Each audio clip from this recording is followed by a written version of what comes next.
Ooh la la. Ooh. People like games. What is up, folks? I'm Reggie with People Like Games, and we're back for yet another installment of Story Mode, the show where we're going into the history and development behind some of our favorite gaming series.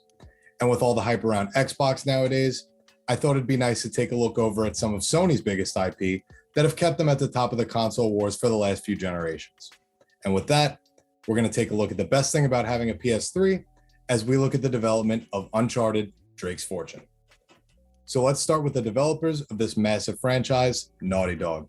At this point, if you don't know Naughty Dog, I'm not sure where you've been, but here's the rundown.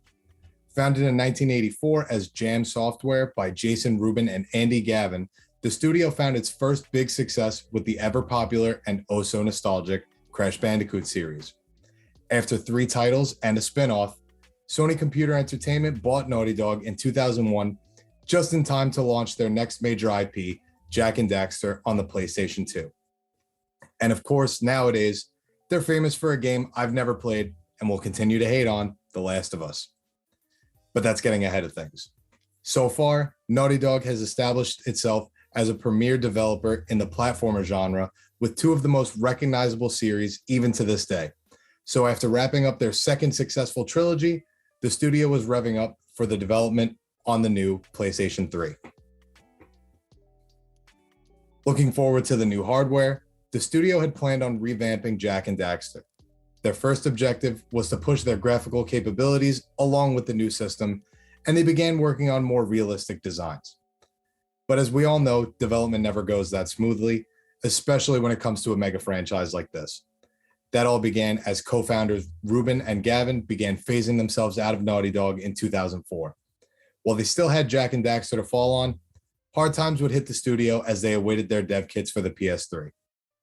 Those kits wouldn't arrive until 2006 with the release of the console, and the planned 2007 release of their new game would take a major conceptual change because of the shortened development time. Originally planned as a more realistic and advanced take on the more open-ended style of Jak and Daxter, the focus had to be narrowed down to a more linear, story-based game. Once the linear gameplay was established, the team ran into another bump. Trying to transition Jak and Daxter from their cartoon aesthetic to a more gritty and realistic one just wasn't working out. Concept art from the time proves it. Just taking a look at PS3 Jak and Daxter, you can tell they don't belong in this new environment.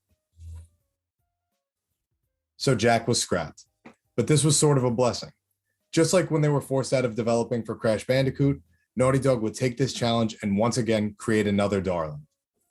With a fresh mindset, 3 big inspirations came together to create the basis of the new Uncharted series. On the surface, Uncharted is the love child of Indiana Jones and Tomb Raider. It was even called Dude Raider after its official reveal. However, the last element comes from the Xbox exclusive Gears of War. While it isn't in the best of light nowadays, Gears was famous for popularizing the cover-based shooting system many third-person shooters have adopted since. Unlike Gears, though, which featured dark, weighty environments, Uncharted was able to recycle the vibrant aesthetic of the would-be Jak 4. The environments created for the planned sequel had the realism they were looking for, and the unique settings like broken-down forts and jungles provided a beautiful and bright world that set Uncharted apart from other third-person shooters. To further separate their game from the likes of Tomb Raider, the main character Nathan Drake was created as an everyman in search of treasure and adventure. Drake isn't some professionally trained soldier. Through his animations and often his dialogue, we see Drake struggle throughout the game, almost as if every action is pushing him to his limit, as opposed to a trained professional like Lara Croft. He's also witty as hell, and it isn't just in the cutscenes. In-game dialogue does a damn good job of keeping you invested in everything Drake has to say. And for that touch of realism, the mocap and voice acting of the game were done simultaneously, adding that extra bit of authenticity to their next-gen title. Obviously, Uncharted was a massive success, selling nearly 3 million copies by 2009 and spawning multiple sequels to create one of Sony's most recognizable IP to date. Yeah, there were complaints, but not many, most of which can be attributed to game length, but to me, that just means the game was so damn good, people were mad they couldn't play more. At the time, Uncharted seemed like the closest thing to bridge the gap between gaming and movies. The beautiful environments, perfectly acted cutscenes, and overall presentation led to numerous Hollywood comparisons that would make the game a breakout hit. So it's no wonder they're making a movie. And with the disastrous start that the PS3 had, Uncharted may very well have been the saving grace for the console. If you knew someone who owned an Xbox, they were probably seething when you told them how good Uncharted was. And you can't really blame them, right?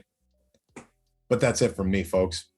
Let me know your thoughts on Uncharted, and go ahead and like, share, subscribe, ring the bell. You know all that YouTuber stuff I'm supposed to say. I'll be back next week with more story mode. Peace.